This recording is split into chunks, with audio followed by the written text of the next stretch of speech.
네, 이번 시간에 제4절 산업재해에 대해서 살펴보도록 하겠습니다. 자, 산업재해 500페이지 펴주시면 되겠고요. 산업재해에서는 각종 통계 지표가 나옵니다. 작업장에서 발생할 수 있는 여러 가지 돌발적 사고들 있죠. 네, 이런 것들이 산업재해인데 이 재해가 얼마나 일어나고 있는지를 살펴보겠다. 하나의 작업장에서 얼마나 발생하는지도 보고 이거를 두 개의 작업장을 비교하기도 하고 하겠다라는 거죠. 그래서 ILO에서 권장하고 있는 재해 지표는 건수율, 도수율, 강도율이 기본적으로 되겠습니다. 하나하나 한번 살펴볼게요. 건수율, 산업재해 지표입니다.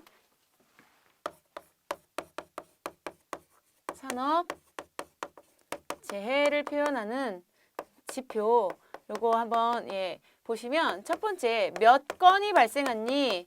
건수 율이 되는 거죠. 건수율.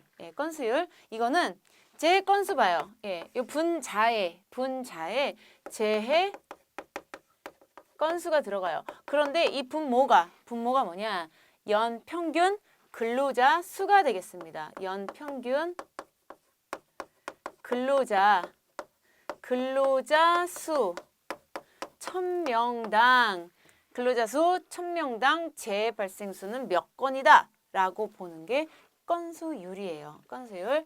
그런데 이거 잘 보시면 A 공장과 B 공장의 재해 건수를 요거 건수율로 비교할 수는 없어요.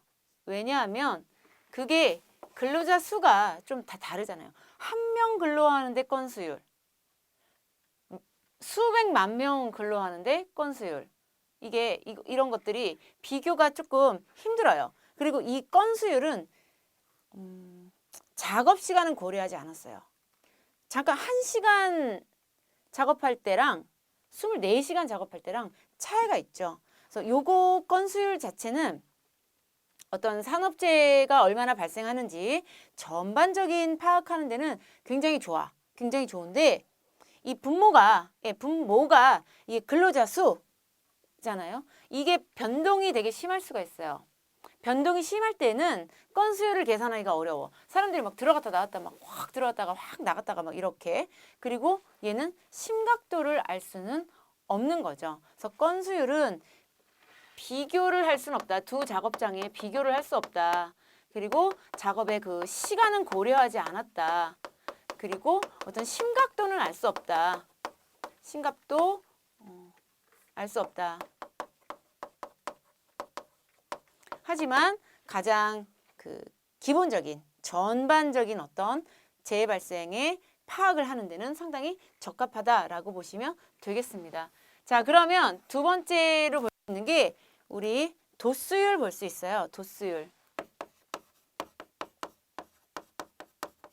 도수율은 이게 재해 건수를 보긴 해요. 재해 건수를 보는데 분모가 중요하죠. 분모가 연 근로 시간 수예요. 그렇기 때문에 연 근로 시간 수당 재해 건수 이러니까 비교가 가능해요. 두 집단의 비교가 가능해. 비교가 가능하다. 실제적으로 재해가 얼마나 발생했는지를 좀 파악하는데 도움을 받을 수가 있습니다. 비교 가능해요. 네, 이렇게 보시고요. 세 번째, 강도율. 이거는 얼마나 세게 사고가 일어났느냐. 그냥 손가락 조금 다쳤어요. 일주일 쉬었어요랑 다리가 절단됐어요. 6개월을 쉬었어요. 이게 강도가 다르죠. 그래서 이 강도율은 뭘 가지고 보냐? 노동 손실 일수, 근로 손실 일로 봅니다. 회사에 못 나왔다라는 거죠. 그런데 분모는 연 근로 시간 수로 봐요. 이 밑에 연 근로 시간 수가 있기 때문에 두 집단 간에 비교가 가능해지는 거고 근로손실 일수를 보기 때문에 그 사고의 강도를 알 수가 있는 거죠. 곱하기 여기 1000 하시면 되겠습니다. 강도율 이렇게 봐주시면 되겠고요. 근로시간 수 때문에 비교 가능하다. 근로손실 일수 때문에 강도를 볼 수 있다.